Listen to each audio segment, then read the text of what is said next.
Time now to take a look at the international newspapers with Elena Casas. Hello, Elena. Now, of course, the French papers you were telling us earlier had a lot to say about Gilad Shalit's release yesterday. Britain's independent newspaper, it's looking more at the prisoner swap from the perspective of Gaza.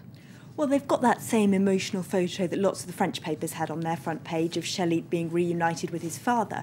But inside, their correspondent in Gaza points out that some people in Gaza were reunited with family members they hadn't seen for far longer yesterday. Some of those prisoners released had been in Israeli jails for 25 or 30 years. So the correspondent in Gaza talks about scenes of indescribable joy that he witnessed as one man, for example, saw his 13-year-old daughter for the first time. There were, of course, also Hamas militants out yesterday among that seething crowd in Gaza. There's a really good picture in The Guardian, if we could have a look at that, of Hamas militants riding on horseback, carrying big flags through that crowd. And that does show really how they're being celebrated by Gazans and how this is really being portrayed on the Palestinian street, at least, as a big success for Hamas. There are concerns, though, that this sets a dangerous precedent, and Hamas has even said some people have been calling for more kidnappings of this kind. Well, staying in the same paper, The Independent, they've got an article by a former Israeli diplomat who actually says that maybe this proves that we should talk to terrorists. Lots of governments, the British, for example, say that they would never talk to terrorists who capture their citizens. But he says Shalit is among a number of people who would never have been released if the government hadn't been prepared to talk to terrorists. So maybe there's something other countries can learn from this. But he says that as an Israeli, he's proud that this deal took place. But on a very different perspective, there's a very different article in Haaretz which says that actually this has brought shame on Israel, this swap, because Israel, of course, has great pride in its army, and the army was unable to rescue Shalit on their own. They had to resort to this deal-making. So Haaretz thinks it's embarrassing for the nation.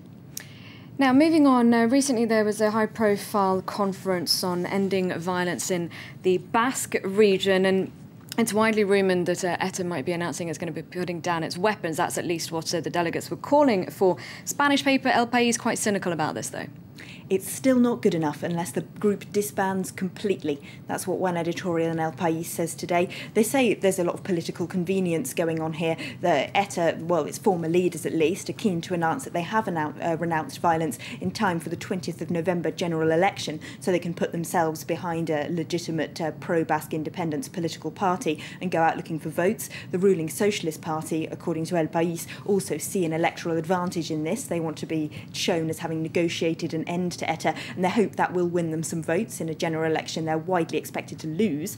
But the editorial there says they should never have negotiated with terrorists. So interesting when you look at Gilad Shalit, that rather different perspective. One question for you now, moving on to another story. How is your art history? Normally I'm the one asking questions. Not very good. What about Vincent van Gogh? How did he die?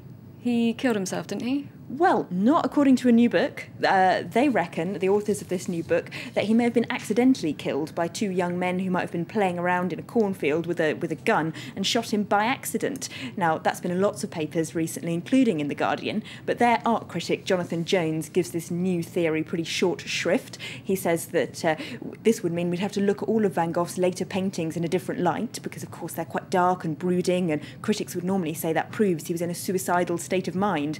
But Jonathan Jones says he's read Van Gogh's late diaries, and they really are so bleak that it's pretty easy to believe, rather, that he killed himself because they're so low. One other question, actually. I'm going to keep asking you questions today. It's a quote. Do you know who said famously, "I'd rather cry in a Rolls Royce than be happy in a bicycle"? No. It was Patrizia Regani. Now, she is the ex-wife of the multi-millionaire Gucci founder Maurizio Gucci, and she was jailed in 1994 for arranging a contract killer to shoot him, apparently because the €500,000 a year allowance that he gave her, wasn't enough for her. Now she's made the headlines in Italy and in The Guardian because she's become eligible for parole, but one of the conditions was that she get a job.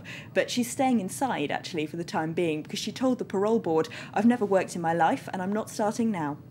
Okay, well, thank you very much for that. I wish, I could say the same, but no, we're going to keep on working here at France 24. Thank you very much, Elena Casas, for that look at the international newspapers.